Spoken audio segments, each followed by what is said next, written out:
시청자 여러분 안녕하십니까. 8월 30일 녹화는 용정호또 일부 하도록 하겠습니다. 지금 최대 안보 현안은 중국 강소성 앞바다에 중국 핵잠수함이 침몰했다는 뉴스인데, 그거는 지금 대표님이 굉장히 자세하게 다뤄주셨기 때문에 제가 나중에 간단하게만 언급하고 넘어가도록 하겠습니다. 자, 오늘은 이제 선진국과 후진국 이 대결 구도, 여기서 우리가 이제 어디에 서야 되느냐, 그걸 한번 좀 살펴보도록 하겠습니다. 8월 23일 날 남아공에서 이제 브릭스 회의가 열렸습니다. 브릭스 회의는 여러분들 잘 아실 겁니다. 덩치 크고 인구 많고 이런 나라들이 이제 결합체인데, 과거에 냉전시대 때 제3세계 그거의 새로운 버전이라고 그래 보셔도 될 겁니다. 중국, 러시아, 인도, 브라질, 남아공 이렇게 각 대륙을 대표하는 이제 거대 국가들이 모인 그런 협의체입니다. 그간에 이제 코로나 때문인 것 같은데 4년 만에 처음으로 개최됐습니다. 8월 23일 날 남아공에서. 그래서 지금 푸틴 용의자는 형사재판소 그 기소 때문에 나타나질 못하고, 남아공은 지금 국제형사재판소 이제 당사국이기 때문에 법률적으로 따지면 푸틴이 도착하면 공항에서 체포를 해야 됩니다. 그러니까 그런 불상사를 안 당하려면 안 와야 되겠죠. 그래서 이제 푸틴은 화상으로만 이제 참가하고 이렇게 됐습니다. 그래서 이제 남아공 브릭스 회의, 그 이전부터도 그랬습니다만, 이 브릭스가 뭘 이제 지향하느냐. 아무래도 그게 이제 중국, 러시아가 주도권을 가지게 되겠죠. 인도가 약간 견제하는 그런 모양새. 그런데 이번에 이제 중국으로서는 절호의 찬스였던 게, 푸틴이 오지 않기 때문에 시진핑이가 거기서 주도권을 갖다가 누릴 수 있는 그런 어떤 환경이었습니다. 그래서 일단은 거기 있는 참가국들의 이제 속내가 조금씩 다 다르고 온도차가 다릅니다만, 일단 서방에 대해서 대항하겠다. 미국을 위시한 G7, 기존의 이제 제국주의 세력들이죠.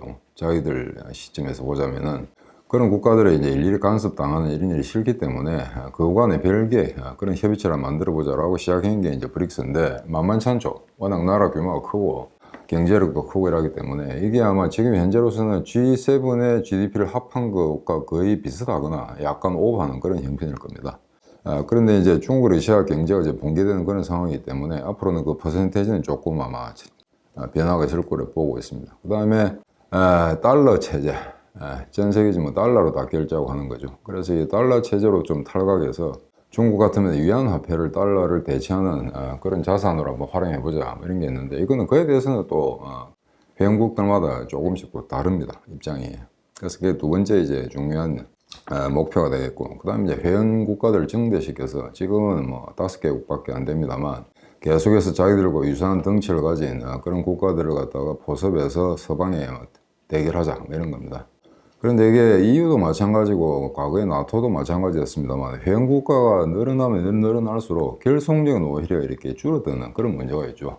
똘똘하던 맨 나라들끼리 이렇게 잘 뭉치게 되면 이제 컨솔리데이션, 그런 어떤 그 결합체의 공고한 성격이 유지가 되는데, 인라지먼트, 확대하게 되면은 결속하기가 힘들죠.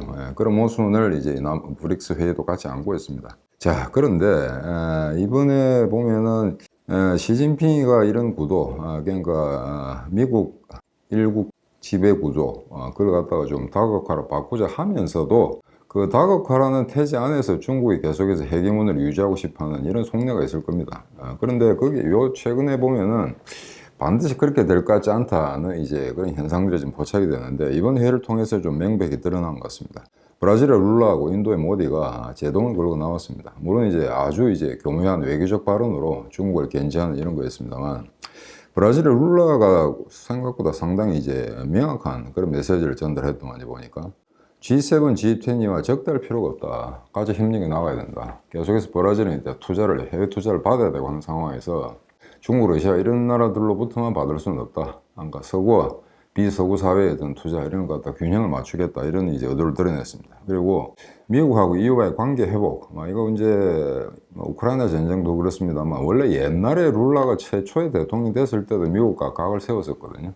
그래서 그런 불편한 관계를 유지하는 것이 결코 국익에 도움이 되지 않는다, 이런 판단에서 EU와 그 다음에 미국과의 관계를 갖다가 회복하겠다, 이런 걸 시사했습니다. 그 다음에 인도의 모디는 이 사람이 상당히 외교적 발언에 능한 사람인데, 탄탄한 공급망을 위한 투명성을 강조했다. 그냥 추상적인 말 같은데, 이게 결국에는 이제 중국을 겨냥한 겁니다. 중국 위기로부터 발생하는 전 세계 공급망의 어떤 그 재구성, 재편 과정 이런 데 대해서 인도가 우려를 표명하면서 그런 어떤 재평 과정 자체도 투명성 있게 진행돼야 된다. 그래서 시진핑이 중국을 우회적으로 비판한 게 아니냐, 이렇게 분석하는 게 대세인 것 같습니다. 그런데 좀 웃기는 게 이 회의가 8월 23일 이제 본회의가 있기 전에 비즈니스 포럼이라는 게 있습니다. 그러니까 경제 문제에 대해서 일종의 이게 킥오프 행사죠. 각국 순회들이 나와가지고 이야기를 하는데 대표님 말씀하신 것처럼 이상하게 이 중요한 회의에 그러니까 시진핑이가 주도권을 확실하게 누릴 수 있는 이 찬스를 놓쳤다는 겁니다. 그게 아마 처음에 이게 불참했다. 시진핑이 이게 나오지 않고 상무장관이 대신 안도록 했다라는 뉴스가 떴을 때는 아마 브릭스 자체에 어떤 문제가 있었던 게 아니냐라고 대부분 추측을 했었는데 이제 뒤늦게 중국 핵 잠수함의 침몰 이게 이제 문제가 되니까 그 문제를 다루기 위해서 자리를 이탈할 수밖에 없었다. 이런 식의 논리가 형성되는 것 같습니다. 그래서 그 부분은 대표님이 이미 방송하신 그 내용들을 참조하시면 될 것 같습니다. 자, 그런데 이 브릭스가 그러면 앞으로 계속해서 이제 그 범위나 성격, 그 다음에 어떤 그 질적 인게이지먼트 이런 걸 계속 이제 확장식이 나올 건데 아마 인도네시아 이런 것도 가담할 가능성이 많습니다. 사우디라든가 지금 이란하고 아르헨티나가 이제 가입을 표명했고 그래서 그와 유사한 이제 국가들이 여기에 가입하게 되면은 서방으로서는 이제 상당히 신경이 쓸 수밖에 없죠. 그런데 인도네시아는 이번에 아마 이게 브릭스 안에서 어떤 자기의 어떤 그 위상을 갖다 좀 더 공고하게 하기 위한 그러니까 나중에 들어가기 전에 미리 이제 사전 포석을 해서 아프리카를 지금 순방하는 것 같습니다. 남아공도 방문하고 그 다음에 케냐, 탄자니아, 모잠비크 이렇게 이제 조코 대통령이 쭉 돌면서 입지를 강화하겠다 이렇게 나온 것 같은데 이제 여기서 결론적으로 말씀드리면은 이 브릭스라는 게 뭔가 아무리 회원국가를 늘린다 하더라도 서방에 대항하는 그런 G7이라든가 EU라든가 아니면 군사안보기구인 나토와 같은 그런 성격의 조직을 만들긴 어렵다라는 게 이제 결론입니다. 왜냐? 이 브릭스는 조약이 아닙니다. 그냥 각국이 이런 게 조약 트리트를 만들자라고 합의를 하고 각국의 국회에서 비준한 그런 게 아닙니다. 그냥 협의체입니다. 그냥 문건을 돌리면서 어느 날 어디서 만나자라고 하는 게 브릭스입니다. 이런 회의들 많죠. 아셈이라든가. 근데 이건 조약 형태가 아니기 때문에. 근데 EU와 나토는 조약입니다. 그럼 그걸 위배할 시에는 제재가 따르고 그게 맞지 않다 할 경우는 탈퇴를 해야 되겠죠. 그런데 이거는 브릭스 같은 경우에는 자기들이 여기서 합의한 내용을 어느 일방이 이제 취소하거나 이행하지 않는다 하더라도 어떤 도덕적 비방은 할 수 있을지 모르나 법적인 책임이 따르질 않습니다. 그렇기 때문에 사실은 어떤 행동을 취할 경우에 굉장히 약하다는 거죠. 그래서 미국과 서구에 대해서 어떤 일정 부분 이런 공동된 어떤 의견이라든가 공동된 태세를 갖추자라고 이야기한들 그게 실질적으로 영향을 발현하기는 힘들다라는 이야기입니다. 그리고 이제 이 5개, 지금 현재 5개의 강대국들이 왜 브릭스를 만들었느냐? 기본적으로 이렇습니다. 그러니까 미국을 위시한 그런 강대국들, 구제국주의 세력들로부터 간섭을 받기 싫다는 겁니다. 그래서 만들었는데 거기에 러시아라든가 중국이 거기서 안에서 주도권을 갖다가 행사하기 위해서 다른 나라를 억압한다 이렇게 되면 인도나 브라질 같은 나라 가만히 있지 않죠. 그래서 대국의 간섭을 받기 싫어서 만든 게 이 조직체인데 그 안에서 또 어떤 대국이 나와서 이래라 저래라 달러 대신에 위안화를 써라 이런 식으로 나오게 되면 곤란하다는 거죠. 그래서 이거는 출발부터 문제가 있는 거다 이렇게 이제 봐야 될 것 같습니다. 자, 그래서 이 남아공의 브릭스 회의는 나중에 말미에 잠깐 이야기하겠습니다만 요거와 직접 관련은 없습니다. 최근에 한반도 정세 잠깐 좀 말씀드리겠습니다. 꼭 방송을 하고 나면 곧 뒷날 수요일날 되게 방송을 하는지 녹화를 하는데 꼭 목요일부터 이렇게 큰 사건이 터지더라고요. 그래서 북한이 이제 또 소위 자기들이 말하는 정찰 위성을 쏘아 올렸습니다.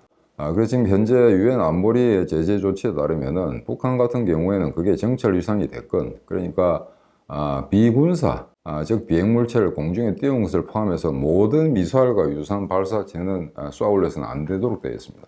근데 이건 이제 두 번째로 쏘아 올리는데 이것도 실패를 했구만 보니까. 그래서 이색적으로 언제 쏘겠다라고 북한이 발표를 했습니다. 지난번에도 그랬죠. 그러고 나서 실패를 했는데 또 실패했다고 자인을 했습니다.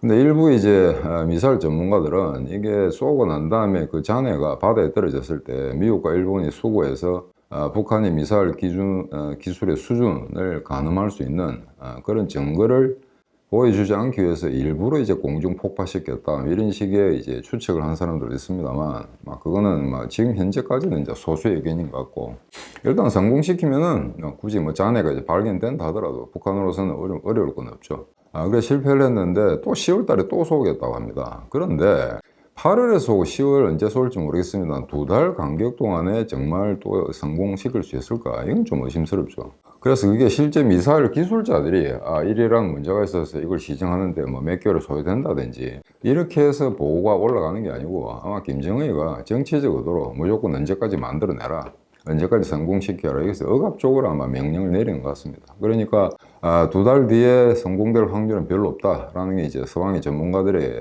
진단인데, 뭐 성공할 수도 있죠. 그건 알 수가 없죠.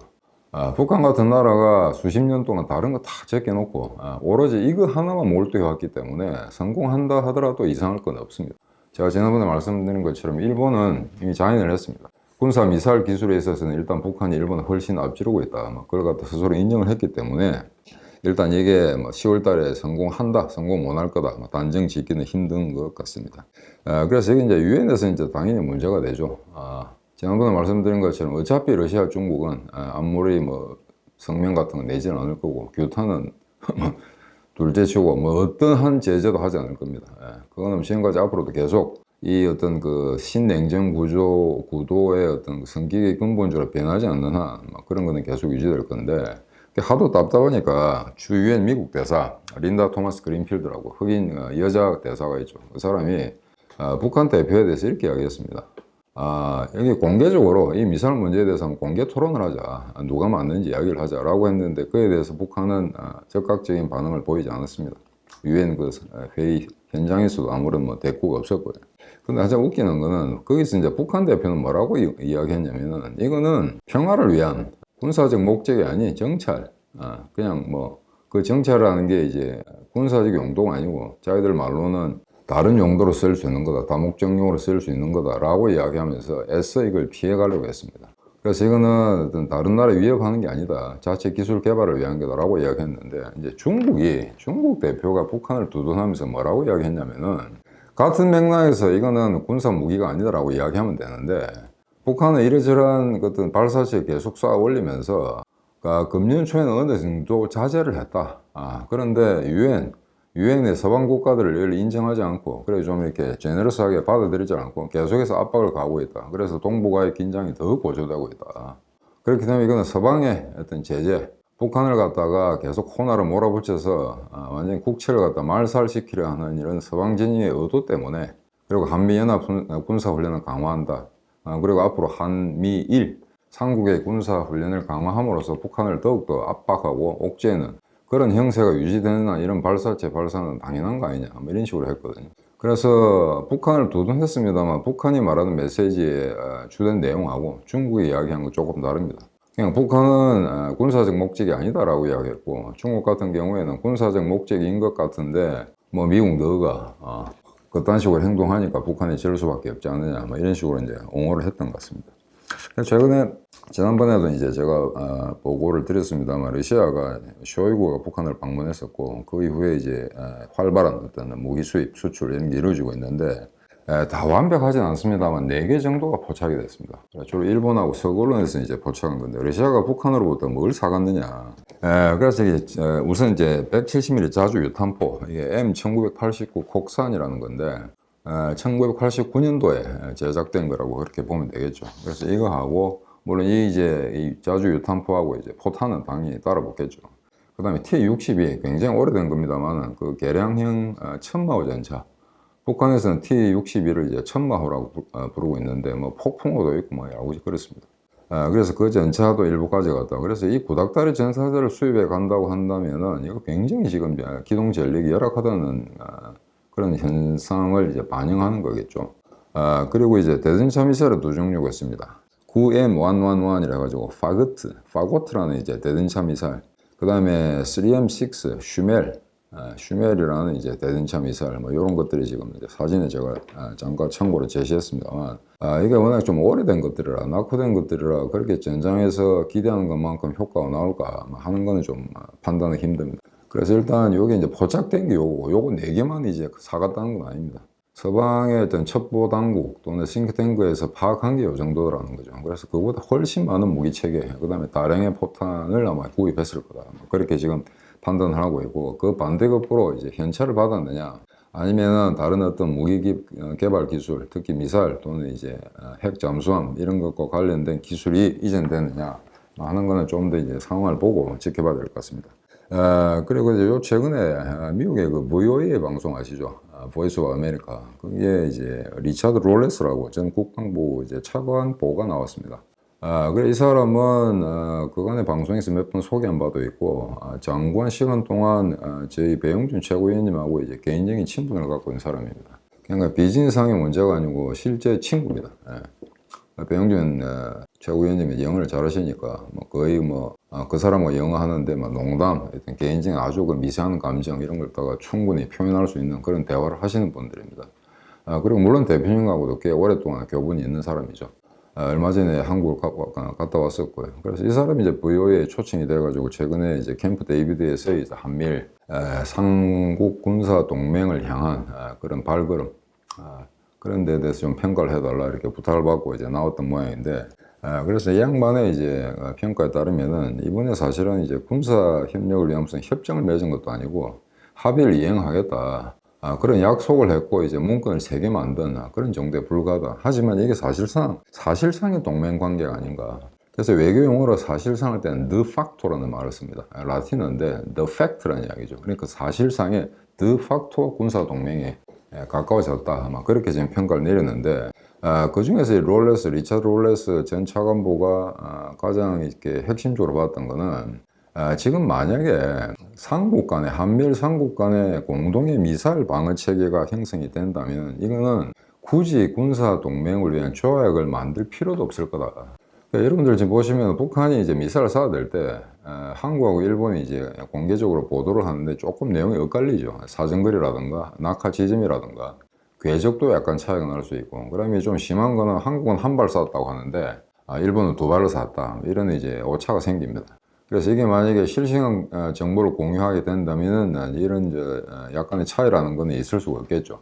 그래서 그런 어떤 기술적인 어떤 그 협력 관계가 계속 축적이 된다면은 그래서 앞으로는 이제 만약에 어떤 미사일이 한국이나 일본을 향해서 날아온다 또는 이제 장거리 미사일이 태평양상의 괌 기지를 향해 날아온다 할 경우에 발사를 포착하고 궤적을 확인하고 그에서 대항 미사일을 쏴야 된다 하는 그 구조를 한미일이 공동으로 만약에 그 메커니즘을 만들어낸다면은 굳이 한미일 군사 동맹 자체도 필요 없을 거라는 이야기입니다. 그래서 군사 동맹을 만드는 문제는 한국만 문제가 아니고 일본도 굉장히 이제 고민하겠죠. 이런 문제에 대해서. 그렇기 때문에 실질적으로 사실상의 이 상공 메커니즘을 가동하기 위한 그런 어떤 기본 요소는 뭐냐? 그건 상공 미사일 방어 시스템을 빨리 구축하는 거다. 그러니까 쉽게 얘기하자면 미국의 MD 시스템 안에 이제 다 포섭이 돼서 그걸 동일한 어떤 그 통합사령부의 지휘하에 북한의 미사일 공격을 막아내는 그런 어떤 구조를 갖추는 게 중요하다라고 했는데 그에 대해서는 상당히 공감하는 바가 큽니다. 근데 이게 뭐 협력을 한다 계속 합니다만 군사 기밀이기 때문에 우리 언론에 자세하게 보도되지는 않을 거고 그 다음에 그거에 아마 현실적으로 착근되고 실질적인 어떤 그 전력으로 형성되는 데는 상당히 많은 시간이 필요할 거다. 그 다음에 이제 정치적 굴곡도 필요하겠죠.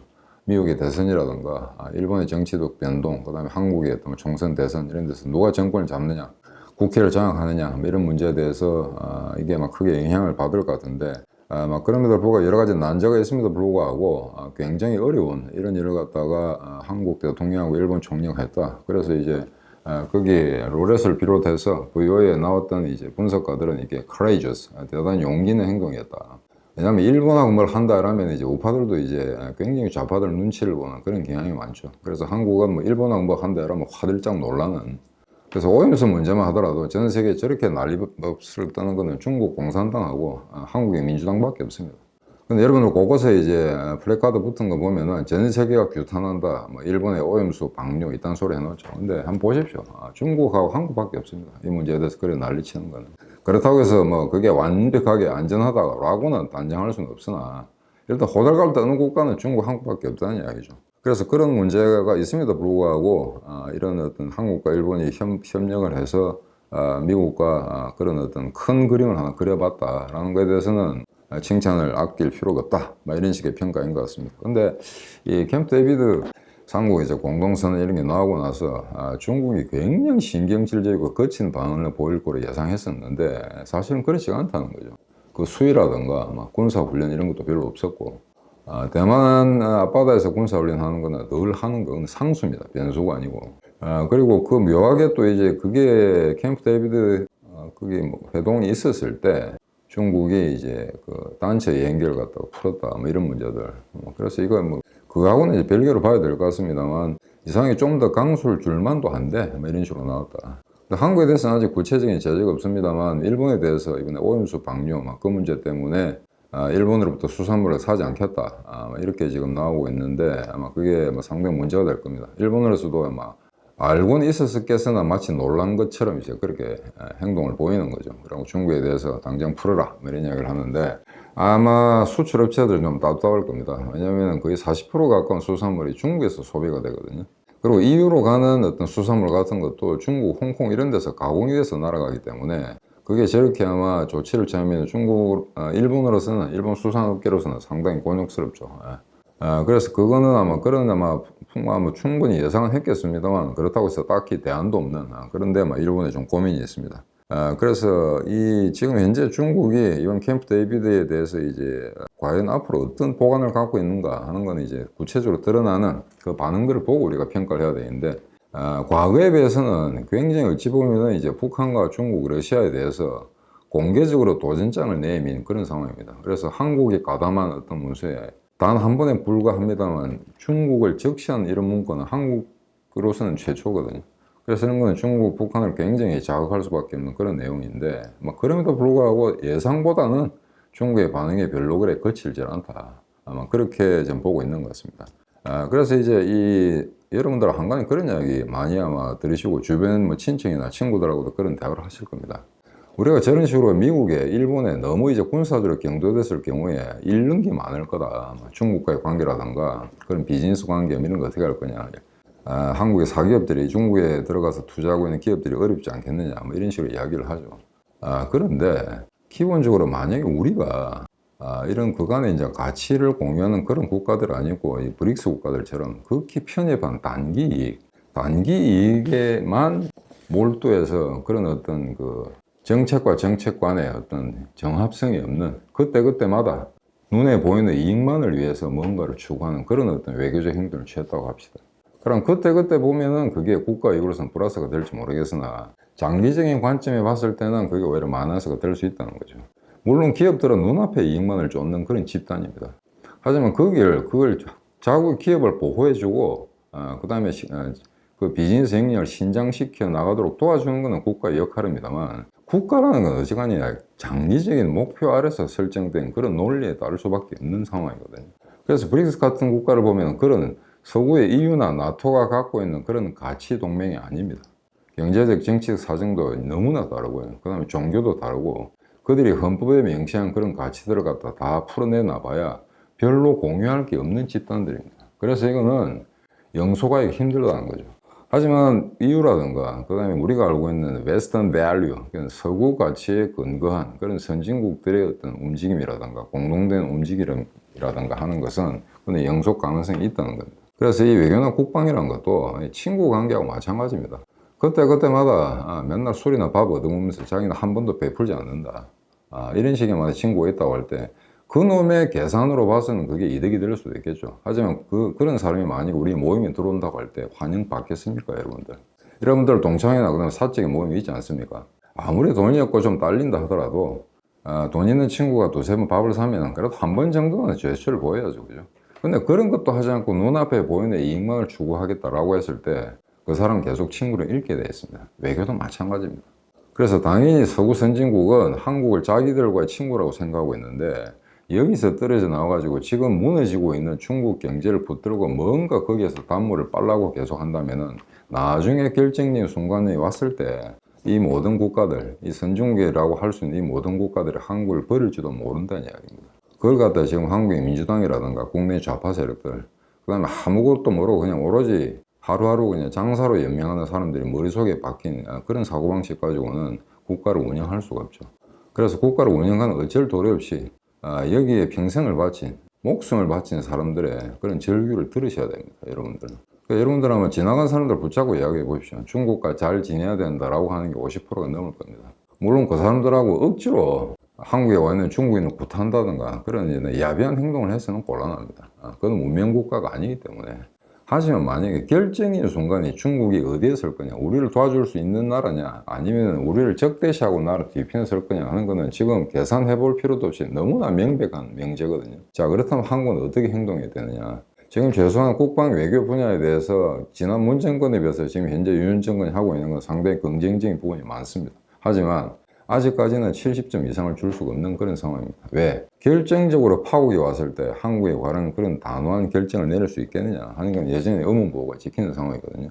그래서 이 브릭스, 소위 말해서 이제 비서구권 국가들의 어떤 그런 회동, 그 다음에 선진국 간의 회동, 무엇이 차이가 나는가? 얘들은 단기이고 이거는 장기이익을 보자는 겁니다. 거기에서 그럼 한국은 어떤 입장을 취해야 되는가? 이게 영원한 숙제일 수도 있죠. 지금 어제 모처럼 이런 한미일 삼국동맹 전 세계가 부러워하는 그런 동맹 구도로 가는 그런 시나리오가 지금 만들어지고 있는 상황인데, 여기서 여러 가지 불협화음이라든가 예상치 못한 그런 돌발 변수들이 생길 겁니다. 문제는 이 돌발 변수를 갖다가 어떻게 위기롭게 그런 위기 관리를 잘 해나가면서 슬기롭게 극복해 나가느냐, 그게 아마 정권의 사활이 걸린 문제라고 생각됩니다. 1부 이거로 마치겠습니다. 안녕히 계십시오.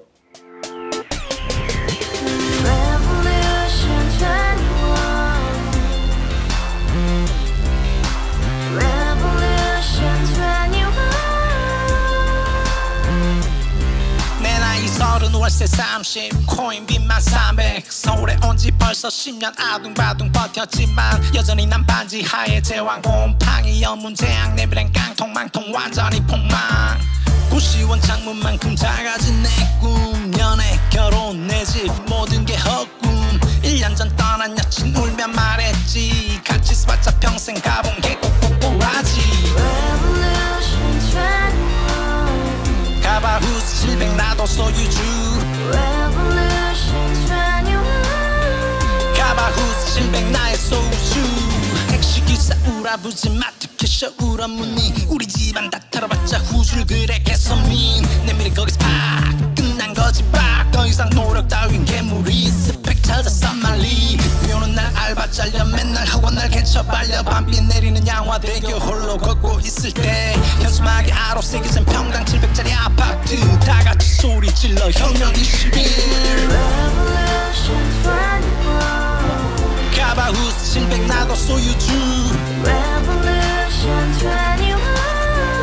가바후스 700 나의 소주 You and I, we live together in the house, brand new day, and your dream had just been